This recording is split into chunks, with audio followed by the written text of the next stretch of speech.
again, they say like faith without works is dead, right? Like you can have the faith, but if you're Right. not willing to just put some action, even if it might not even be the right action, Right. but you're moving and it's going to lead you, right?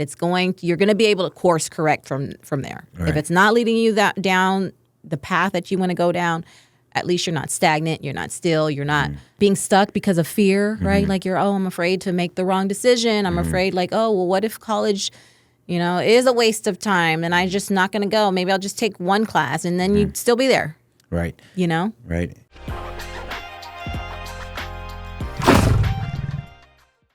Hit me record. We're getting this party started now. All right. Welcome back. So we have a special guest today. Ourselves. Tracy and Carlos. We're back on the Carlos and Tracy show. The Carlos and Tracy show. Always level up. The podcast. The podcast couple edition.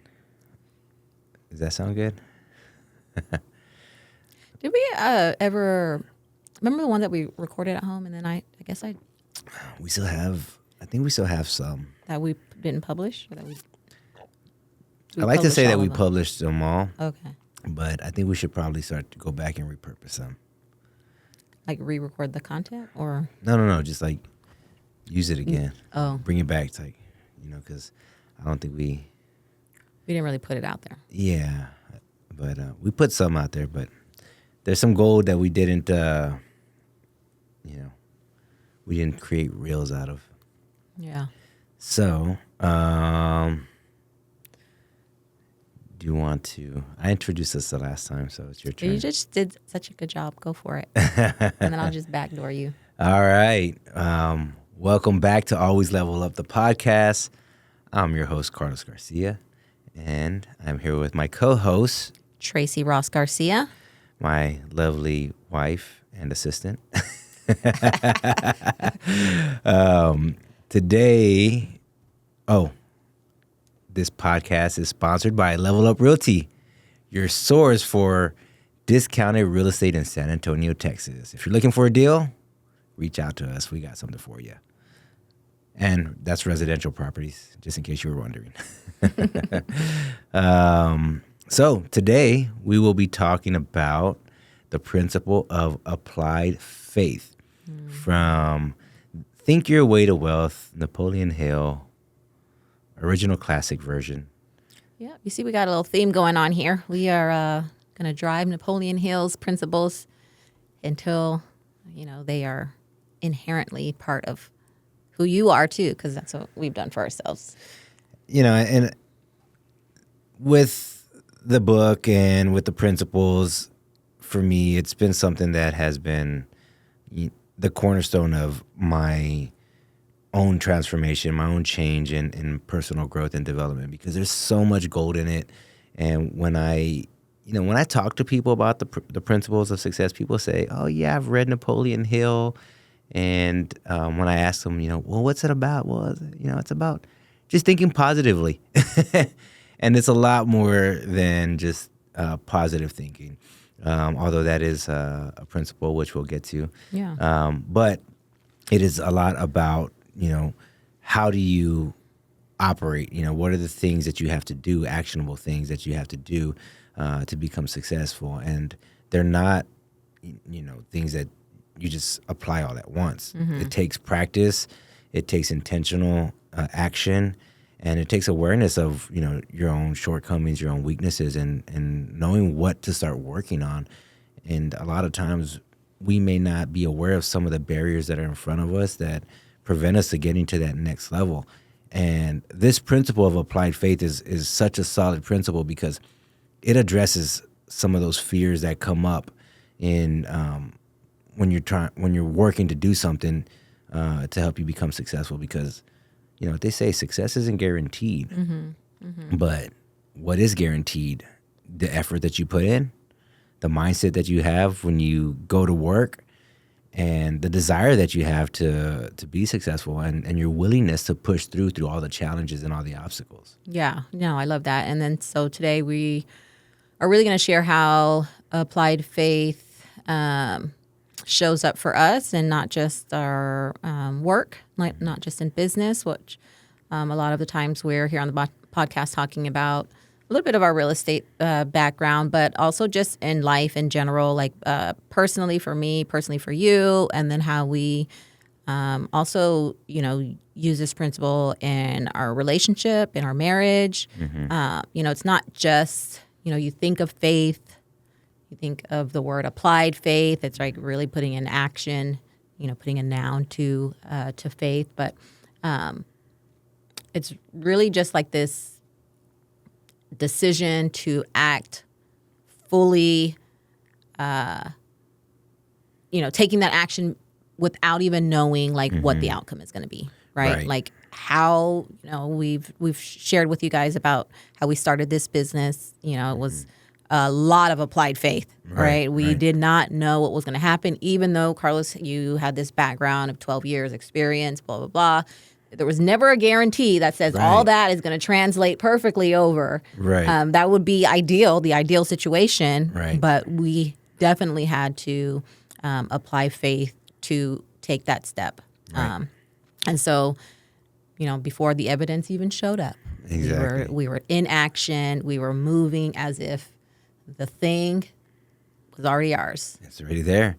Napoleon Hill describes it as a mental attitude that allows individuals to harness the power of belief to overcome fear, doubt, and limitations, directing their thoughts toward achieving their definite purpose in life. And that's what it's all about, having a major purpose for your life and knowing that you want to go down this path in this direction. And for us, and especially for me as the entrepreneur that has the experience, I had to really look at that and see, okay, well, what is it that my purpose is for the long haul, right? And so, I spent 12 years in real estate. I've been doing real estate a certain way, and I knew my purpose on that journey. And what I did was I held on to that purpose, and now I get to do it in a way that creates something that we get to lead, and I get to work with my customers, with my partners, with my teammates in a way that helps them grow and helps them succeed in whatever it is that they're doing, even from when we're dealing with sellers or we're dealing with, investors, sellers selling properties, investors acquiring properties, our team, selling the properties as well, and acquiring the properties as well. There's a whole bunch of people that are involved, and we get to contribute to their success and helping them grow in whichever way, and whether it's an outlet to make an income, or it's to provide jobs for somebody else, right? So that is something that I have rooted down into my purpose for the long haul, to be a person that not only is a business person, but is also a developer of humans, of people to become the best version of themselves, which also holds me accountable to ensure that I'm on that path as well, right? Yeah.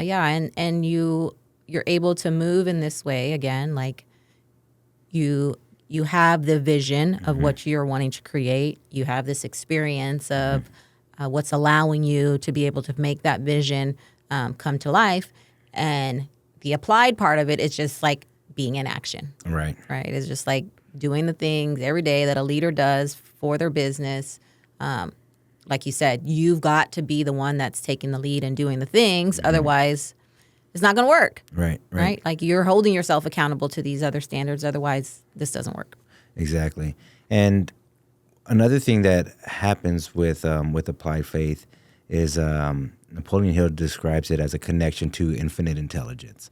And I love infinite intelligence. It is so awesome, right? Because he describes it as tapping into the supreme power or infinite intelligence, a universal force that guides and supports those who align their thoughts with it, right? So when you start to work and you start to figure things out and you start to, look for answers, things might come up, answers might show up in a form of a hunch.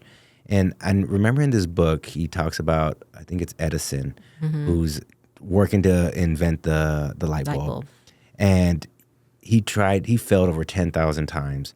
And then he says one day he was just staring at burning logs. And he noticed that there was a glow and the logs, like the flame didn't go out. It kept burning. And he thought, like, what's keeping that fire going? And what he learned was that there was a certain amount of oxygen that was being captured. So this thought came in the form of a hunch, right? And he's saying that he tapped into infinite intelligence, and then he tried it and it worked, and he invented the light bulb. So it's powerful stuff there. So powerful. And it reminds me, and that's exactly what I was thinking about. And those are the ties that I draw to, we were at church last weekend. Pastor Cox had a great word to share, and he talked about the Holy Spirit. Right. And for me, when I hear infinite intelligence, I automatically think of the Holy Spirit. Right. I think of God. Yeah. I'm like, because it's within you. It's the the peace of God that's inside of you, that's helping you, that's allowing you. Like, you call on it, you sit there and you're still enough. Like, God's going to make it happen. Right. And then, so me, that's the power of the Holy Spirit, where it is this source, right? This unseen source of infinite intelligence is what you're tapping into to help you, figure out how the puzzle actually fits together, right? And to find a solution that wasn't there on your own, right? It's just like this poof. Yeah, there it is. Well, and it's said that God is all-knowing, right? He is infinite intelligence. He has the answers, and he's the creator of it all. So I think that's something to be mindful of. And I can think back, I like to think back about the times when we've applied faith and without even knowing it, that's what we're doing. And there was and I go back to college because, when I started college, I had a rough start, right? Getting into it. And a lot of people would have negative perspectives of college because they're like, well, you go to college, you're going to get into student loan debt, and you're not guaranteed a job. And, there's all these doubts, right, where, people go to school and they don't use their degrees. And, you've heard those stories before. But I was like, no, I'm actually going to go to college. I don't know what's going to happen, but I know I'm going to come out the other end better than what I was when I came in. I know that an opportunity will come from this because my transcripts, my college resume, it's all going to be on black and white. It's going to be on paper. You can't fake that. Yeah. So when that work goes into it and you build a nice college resume where you're involved in student organizations, you work on campus, you have honors, all those things will show up, and you can talk about those achievements whenever you're looking for a job, which will eventually give you the opportunity that you're looking for. Even if you don't find the job that you think is perfect for you, that opportunity will eventually show up. Stepping stones, right? It's a stepping stone for sure. And because when I graduated, then I got a job at I got a regular job at Radio Shack. I was like, okay, it's okay. This is a stepping stone. Like, this is going to lead me to my next opportunity. And that opportunity is going to be the one where I will excel in real estate because my degree was in real estate finance and development. So. Yeah. And you had that, like, your vision was, I'm going to get a job in real estate, something, right? Someone's going to let me in. This is what I studied. Somebody's going to let me in, but I need it all, whatever these little things, as long as I'm taking action, I know God is going to provide. And that is just such a winning mindset, such a winning mindset, right? Like, again, they say, like, faith without works is dead. Right? Like, you can have the faith, but if you're not willing to just put some action, even if it might not even be the right action. Right. But you're moving and it's going to lead you, right? You're going to be able to course correct from there. Right. If it's not leading you down the path that you want to go down, at least you're not stagnant, you're not still, you're not being stuck because of fear, right? Like, I'm afraid to make the wrong decision. I'm afraid, like, what if college is a waste of time and I'm just not going to go. Maybe I'll just take one class and then you'd still be there. Right. Right. And the next part of that experience came to when I did get an opportunity to work in real estate. And remember when I was interviewing with my broker, and I asked him, what do I have to do to work here? He's like, well, I'll give you a shot, but you have to get your real estate license. And I was like, oh man, my real estate license. I'm like, I don't know if I can get my real estate license because I have a criminal history, I have a felony on my background. And he was like, yeah, I know the Texas Real Estate Commission will make exceptions. Just check and see if you fall within those exceptions. And, I encourage you to go for it, and I did my research. I did fall within those exceptions. So I applied faith. I said, all right, you know what? And I asked him, I was like, if I don't get my license, can I still have a job here? He's like, probably not. Just keeping it real. And for most people, that would be like, I don't even want to try because I don't want to get let down. But I was like, you know what, man? I appreciate the honesty.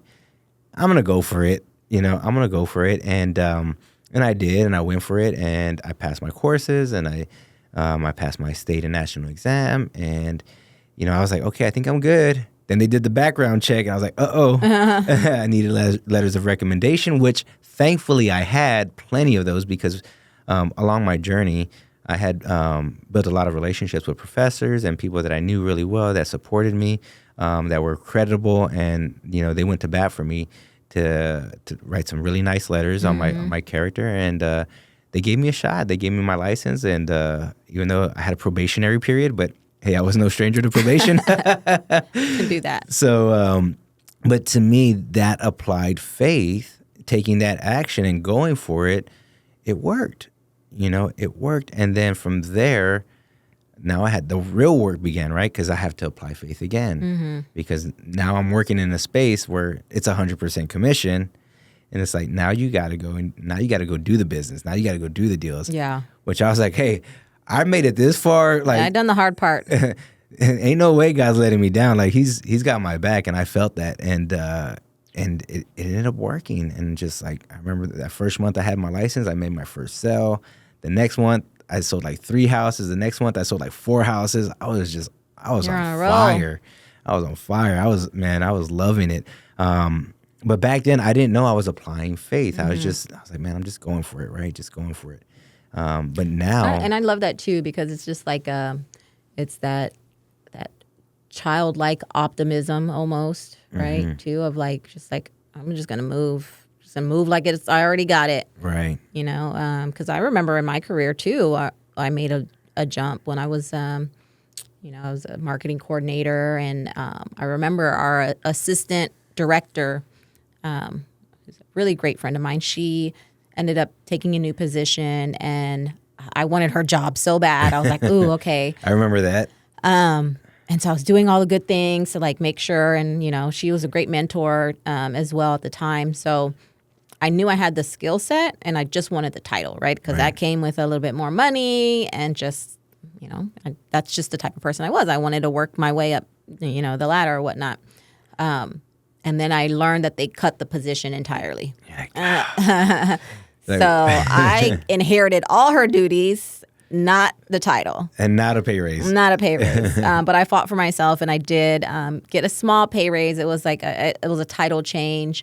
It wasn't a director position, but that gave me this like taste in my mouth. Like, I'm going to be a director. I'm going to do something, right? And so I can do it. Yeah, I can do.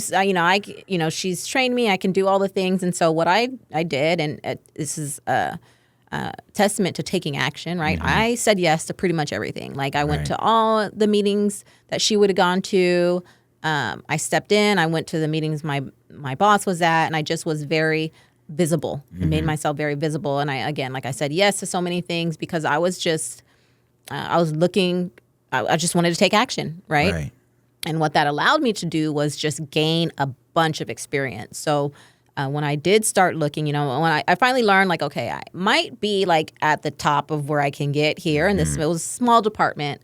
So unless I like looked outside of that, and then I found a position that on paper I was not qualified for. It needed, I don't know, like it was like 10 years experience, something or another, a master's degree and all kinds of things. But there were so many things on the list that I've done it at least once. I'm gonna check it off. And I did.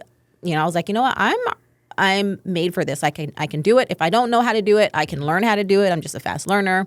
And so I applied for the position and I got it. Yeah. And it was like this huge leap. It was this huge career leap. I think I like doubled my salary. I didn't have my master's yet, but I then went on to get it while I was in that position. But it was that, and like you said, I didn't know I was using this principle. Yeah.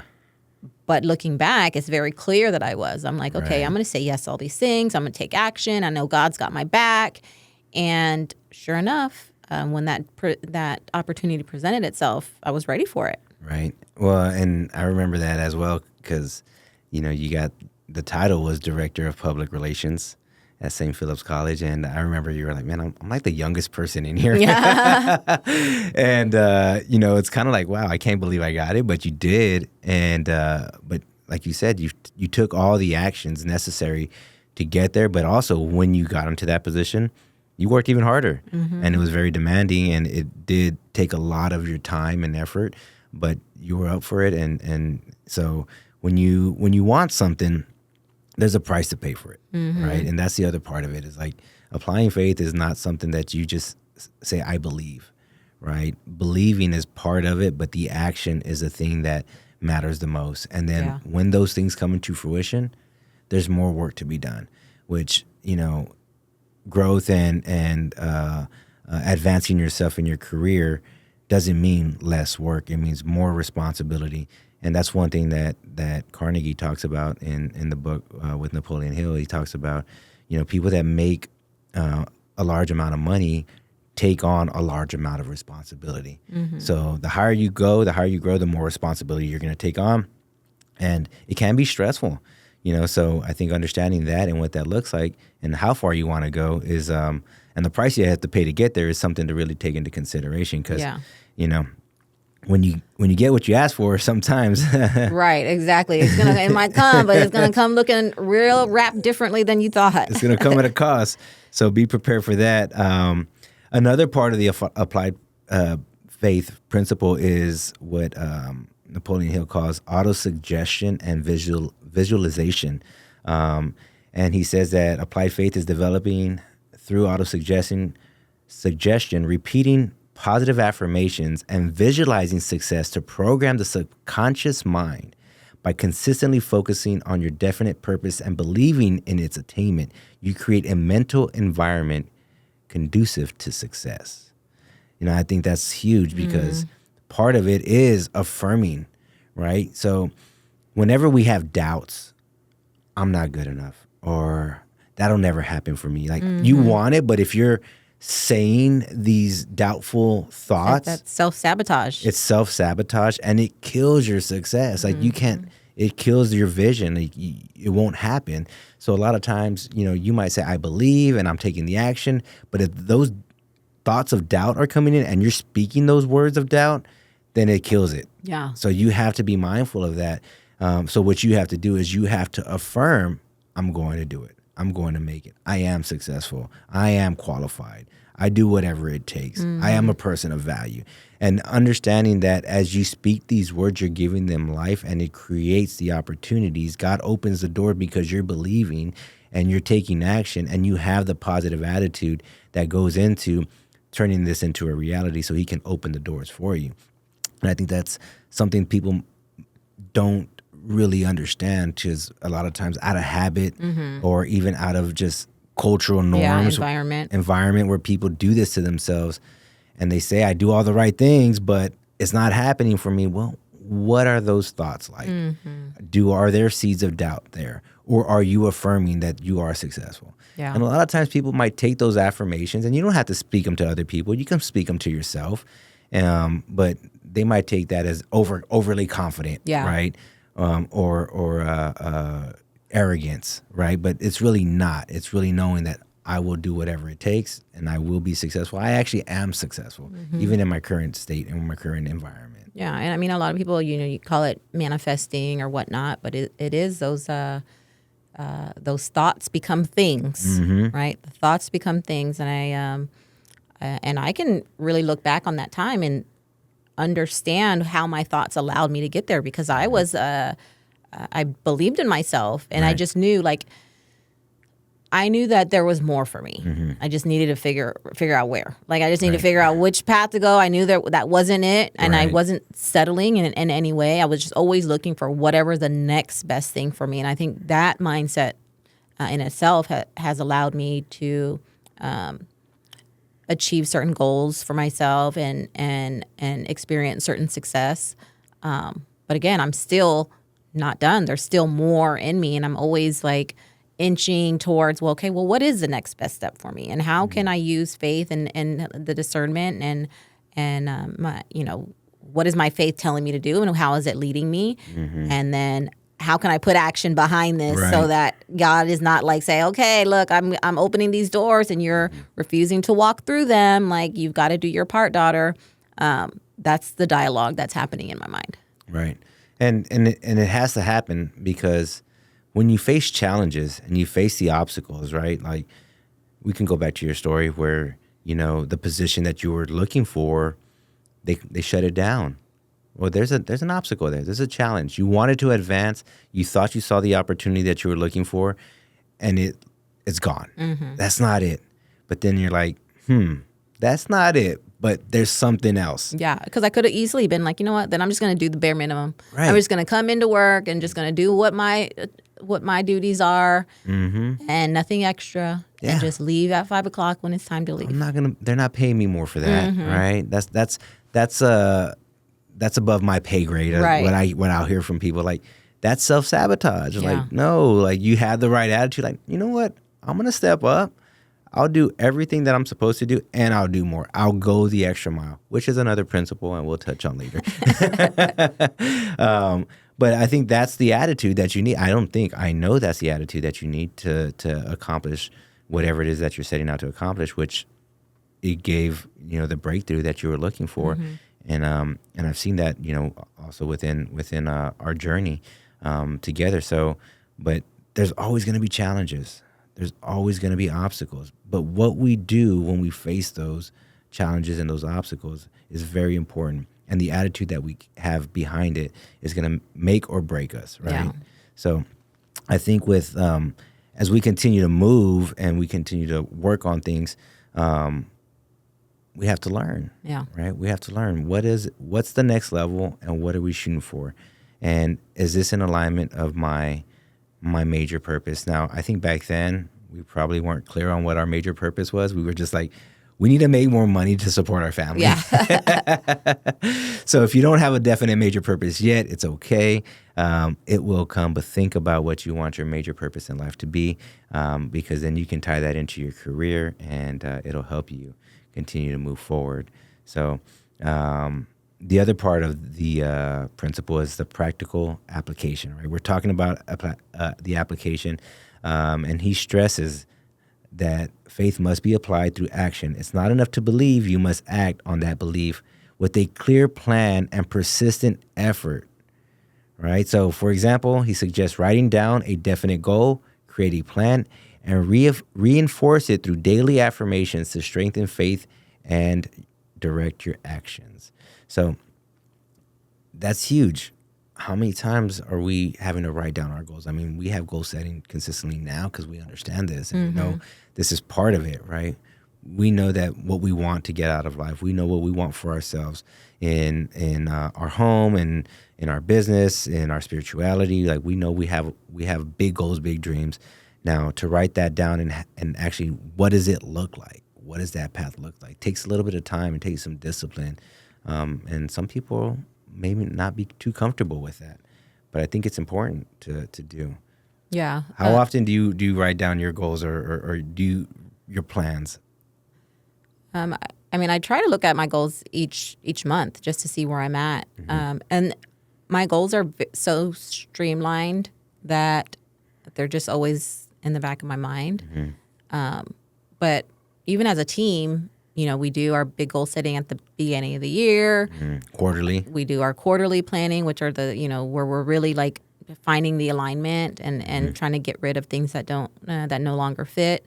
But we're checking in weekly. Right. Sometimes daily, just as reminders. And it, to some it might feel repetitive. It might feel like it doesn't matter. But it does. Yeah. But it does. It allows you to be able to refine it. It allows you to be able to at least have a marker of like, okay, well, what is it that I wanted out of work for myself this year? What is it that I want? How do I want to feel with my family? Like just being able to check in with yourself on those things and then evaluate to say like, am I even moving in that way? I'm always doing like a self-check on how I am as how I'm parenting my kids, especially since there's such a large range of them. And am I present enough for them? Because it is one of my goals is to be a mom who has a connection with their children, and it's a different connection with each of them. But am I doing things to actually connect with them? Right. And am I mindful of that? And am I holding myself accountable to that? And how often am I checking in on that? Like, is it a weekly thing? A lot of the times, yeah, it is a weekly thing. Sometimes it's at the end of the month, I'm like, man, I spent a lot more time with this kid than the other. And it's not about like dividing it evenly or anything like that, but just being aware of this is what your goal is as a mom. Are you doing those things that are aligning yourself with those goals? Like, are you applying the things that you say you're applying? Right.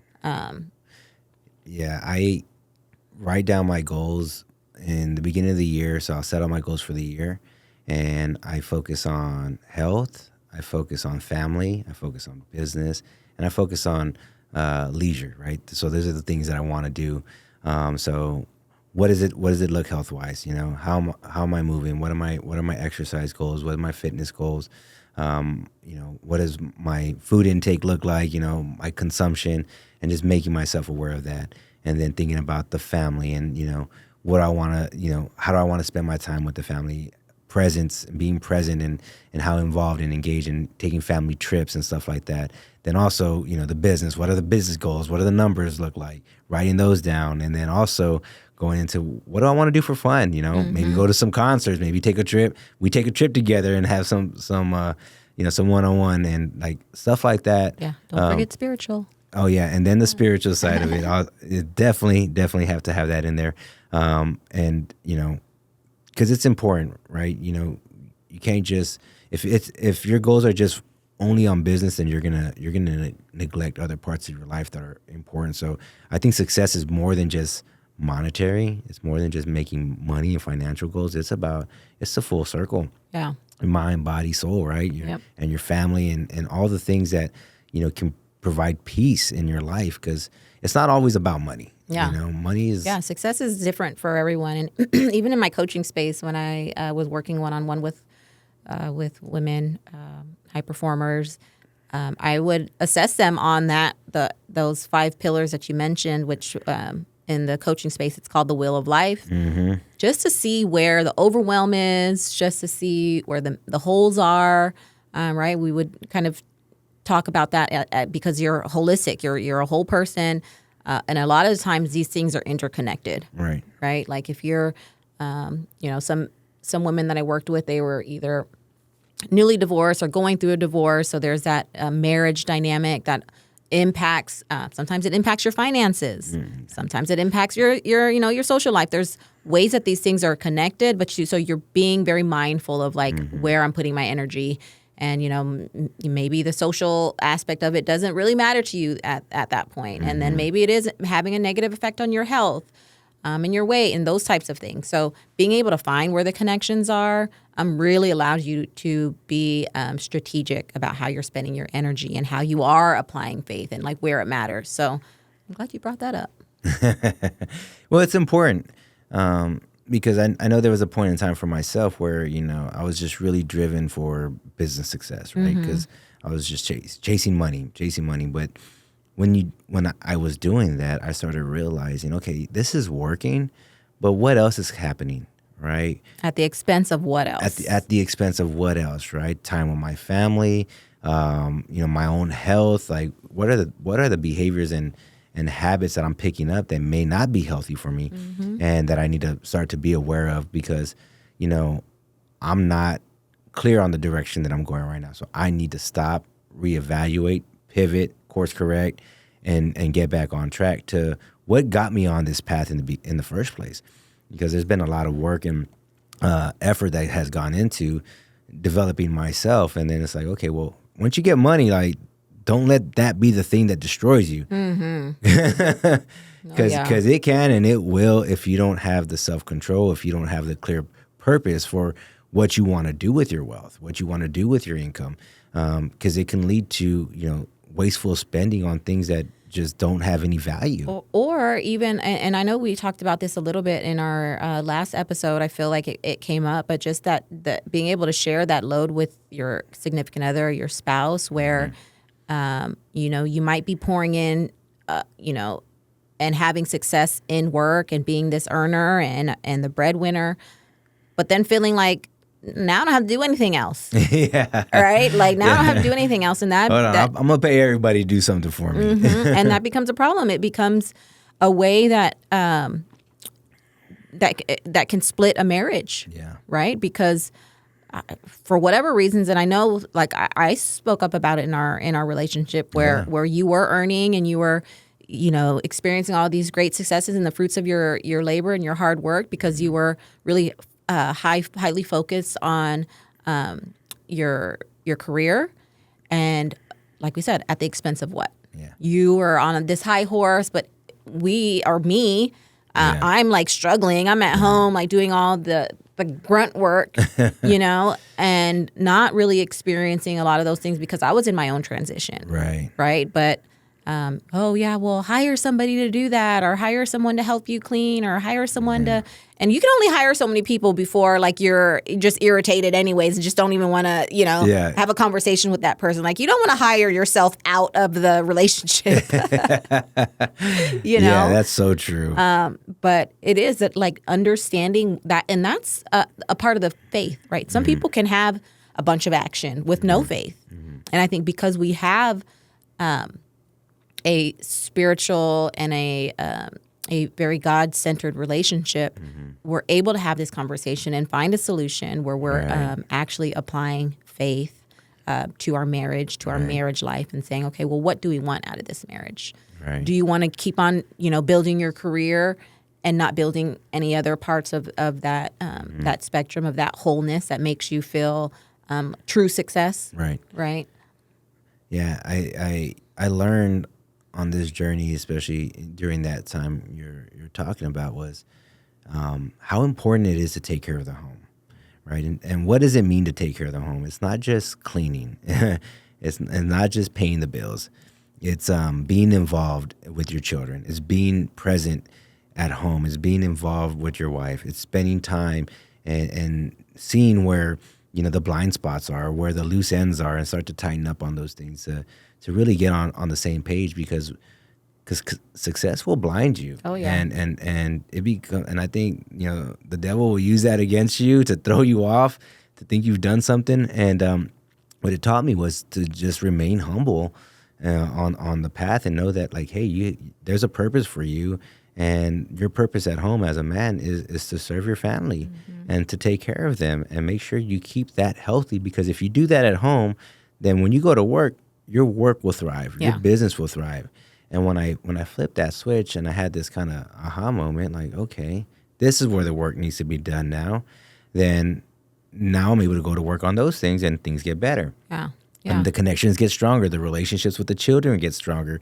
And I think a lot of times, if we miss those opportunities to connect with our children over long periods of time, there's resentment. Yeah. And it becomes very challenging to sort through those things, because our children are still living their own lives too. Yeah. And you keeping a roof over their head and feeding them isn't really a big priority to them as far as like you actually being there for them. It isn't enough. Or their vision of who you are as a parent. Right. You know what I mean? Like, so again, being able to have conversation about those things where it's like, okay, yes, you are. Thank you for providing. Thank you for allowing us to have a great home and a roof over our head, and the bills are paid. But where is the relationship? Right. Where is the bond? Where's the love?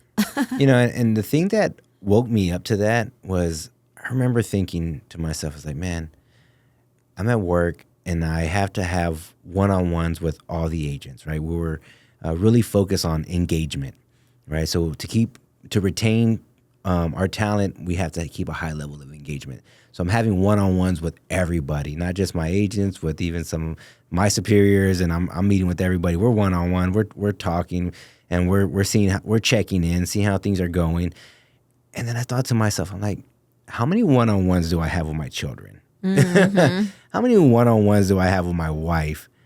I'm like, sounds pretty important to myself. And I think this is God just dropping this in my inbox, like, hey, pay attention here. Like, you're doing that over there. They're not your family. They're not your children. Yes, they're working for you, but there's a bigger component that needs that same attention at home that you need to work on now. Yeah. So that's when I was like, all right, kids, we're going to have daddy-daughter date. We're going to have father-son day. You know, you and I, we're going to have our date nights. We're going to go out. We're going to talk. We're going to have some time and where we get to engage with each other and really get to know and understand each other, and even talk about the pain points, even talk about the things that experiences that they might have and that may not be positive. Yeah. And with the little ones, I'm thankful because there's not that much, so I'm able to get in front of it early. But the older ones, all right, we might have to go back and revisit some of these times where maybe I wasn't present and I missed out and it made them feel a certain type of way. Mm-hmm. And, you know. Yeah, because like I said, they're forming their own opinions, right? Yeah. Whether you like it or not, whether you think you're doing enough, like y'all's stories might not be matching up. Our stories might not. Sometimes I'm like listening to my oldest and I'm like, is that how it happened for you? You know, and I'm like, there's definitely a disconnect here. But you've got to take their truth for what it is and then figure out where, you know, you could meet them in the middle or like meet them where they are. They can meet you where you are and really, you know, and create that connection from that space instead of ignoring it and being like, and pretending like, oh, you're ungrateful. Yeah, you know, that's like your first instinct to like to think, and I'm guilty. Yeah. But understanding that you know, their experience might not be different, and how can you contribute to a better experience for them? And I think what's important is to bring some clarity. A lot of times as parents, you know, we might say, well, I don't have to explain anything to you. You're my child, right? But the reality is like, let me do some explaining. Let me let you know where I was at in my life. Hear me out. Let me let you know where my headspace was at. So at least you can just have some understanding and maybe whether you like it or not, like this is just what was going on. And but being able to have those conversations and them able to see like, oh man, dad's real. Like, you know, he's not perfect and he just, you know, he had things going on and he may have been making good decisions or not, but he's owning up to it and acknowledging his shortcomings, you know. And I think that's important when you can acknowledge where you've fallen short and, you know, getting grace, asking for grace, like, hey, forgive me for that. I didn't mean it. You know, but this is also why I work and I have this connection doing this with you now. So, you know, it's my effort to show you that, hey, I do care. You know, and I do want to, I do want the best for you as my child, and I want you to be successful. So I'm going to share everything that I've learned. So maybe some of my own pitfalls can help you navigate through your own life and just make better decisions than I made when I was, you know, your age.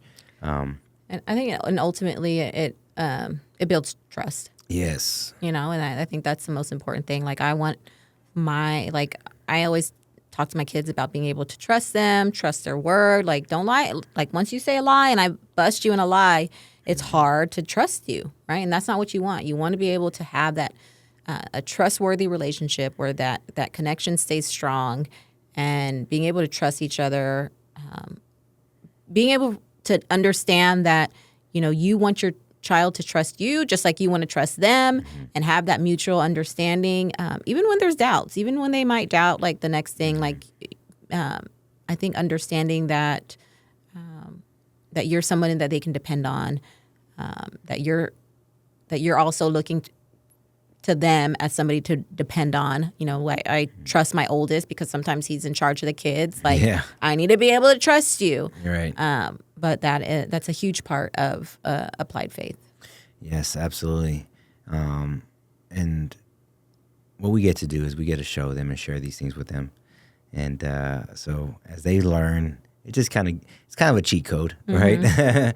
But I think ultimately, you know, there's some takeaways here, you know, where, you know, you have to, when it comes to applied faith, you know, you have to believe in your ability to achieve your goals, right? And we also, and we go back to our children, we also want to share that understanding with our children. Like, hey, as we navigate through life and you're figuring yourself out, you're learning things, like it's okay to set some goals, set some short-term goals. Like, start small. And I think we've talked about this before. Like, hey, just one stepping stone will lead to the next. Yeah. And your purpose, it can change. You might have a purpose right now that you might think it's your life purpose, and it may not be tomorrow. But over time, as you continue to work and you continue to move and make things happen, then you'll figure it out. Because, and I want to go back to your story when, when you acquired that director position, right? And that came at a price. Yeah. The long work hours, and it got to a point to where you're like, all right, I got what I wanted, but I don't know if this is what I want for the rest of my life, And you made a pivot to where you got pregnant again, and you're working on your master's degree. You finished. You left the space better than you found it, and you changed because your purpose changed. You changed careers. You actually left your career and became a stay-at-home home manager, a home manager, and you started to focus on the children. And I think that was probably one of the biggest wins of our family, is because them being able to have you present and give them your energy. Yeah, priceless. It's priceless. Like, man, they need their mother. Right? Who else is going to raise them better than you? Right? With all the knowledge and all the information and just even the tenderness and the kind-heartedness and the nurturing, like nobody else is going to do that. Yeah. And I really took it serious. I took my role as a mom really serious, especially if you're a mom of 3, that third child really maxes you out. And then and I had 2 more after that. But, at that third child where I was like, you know what? It takes a lot from me.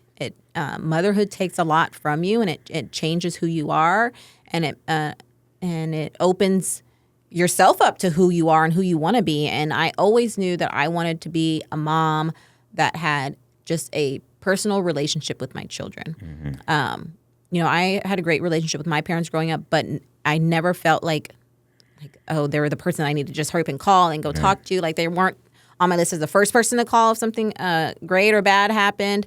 But I wanted that for my children. I don't know if I'll have that, but that is how I move. Right. I move in a way where I want to have be a safe space for them. Right. And I was like, how am I going to do that if I'm at work 50 or 60, 70 hours a week? There's no way. There's no way. So I did have to do some reevaluating of, what do I want out of life, and who do I want to be, and who do I want to become? And that part of my career just didn't align. It didn't no longer fit because it wasn't going to allow me to be who I wanted to be as the most important role that I saw myself in motherhood. So I had to, make some pivots. I had to make an adjustment. And that was another act of applied faith, right? We were now a single income home, and we still had goals, and we still had bills, and we still had things to do, and I still had, a desire to be like the top of the head or whatever I wanted in my career, but that was just maybe that would come later. It's here. You are the top, the head of our business, but it also allowed us to. I wouldn't say balance, but a counterbalance to our work and our home relationship. And now that we're in business together and we're working together, we know these things and how important that they are to each other. So, it's like, we're building a business together, but hey, I'll spend the bulk of the time on the business. You come and do your part, and whether it's from home or whether it's here in the office, but you're still over there, managing and taking care of the home and the children. And I'm still there to be able to support. So we have that team dynamic when we're doing this, but because we know like the price of it all, right? We know that there's an important piece that even though we're in this space, and yes, it can be scary, because, you don't see the millions of dollars just sitting on the table. No doubt. We got to work for it. It's happening. It's coming, and God is blessing us every step of the way as we keep working in faith. But He's also allowing us to take care of our home, because he knows that that's important, not only for us, but for him, because we're able to lead our children in a God-centered way as well. So I think that's important, as we, kind of wrap it up on this, and just taking away some of these key points. Yes, you have to apply faith to work towards your success, but you also have to know, like, what's going to be the price of that success, right? And I think, as part of the takeaway, I know that when you made that pivot from your career to the home, you also saw what it looks like for a woman that sacrifices her family time for her career. Oh yeah. And it's not positive. It's not as nice as you would think. And you wanted something better. And the same for me. It's like, I notice if I dedicate too much time to my work and I neglect my home, then what that looks like, something's gonna go south, and it's not gonna go well for me or my family. And so being able to realize, what's the price you're willing to pay for it, and then also what's important, right? And I think when you have a purpose to provide value to the people that you work with and the people that you do business with, then that right there can last a lifetime. And when you're a person that values your growth and you value other people's growth around you, then you will make good decisions, and you'll take the actions that are necessary that lead to that growth. Mm-hmm. Yeah, no, and I being able to write the goal down, write exactly what it is that you're believing about it. It might not be like perfect, but at least getting it on paper and being able to make adjustments, but also just speaking it daily, right? Like just reflecting on it, having that mindset that it's already done and I just got to move towards it. When I was talking to Josiah this morning when he got back from the gym, whenever he gets back from the gym, he's all pumped up and he's got all this energy, right?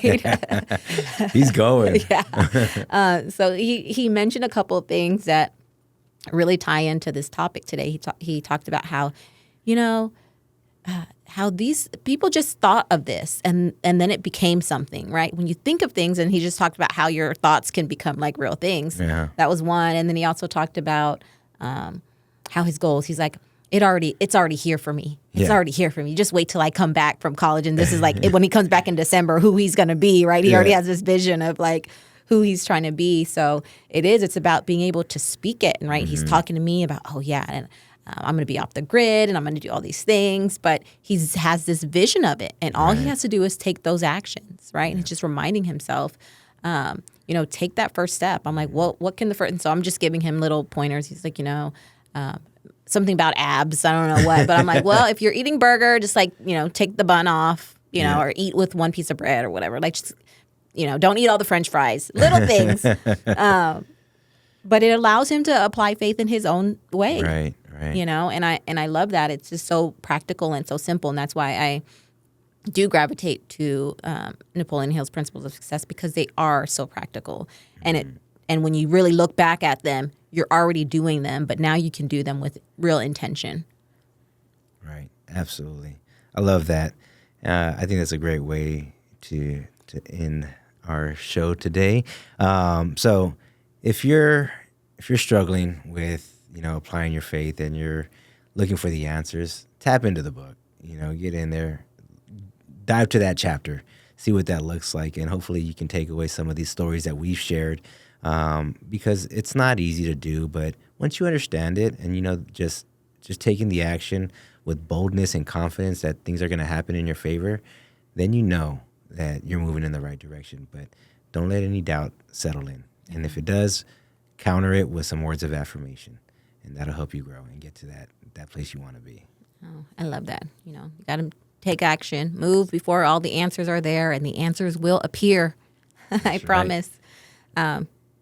I think that's it. That's it from my end. I don't have anything else to add. Well, but if faith might be the missing actual part of it, right? So, right. I have some friends and I've talked to people who, they aren't as connected to their spirituality, right. As others and as I am. And this has been an ongoing thing for me. And it's, but it's important, right? If you're just lacking a relationship with God, just try there. And it doesn't have to be a huge anything, open up the Bible, just simply close your eyes and ask God to speak to you. And I guarantee you'll hear something. You'll hear a nudge or something, because that's just how he works.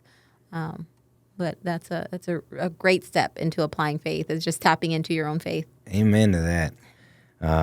So if you guys like this show, be sure to subscribe, comment, and share. Yes. And we'll see you on the next one. See you next Thanks time. for joining us.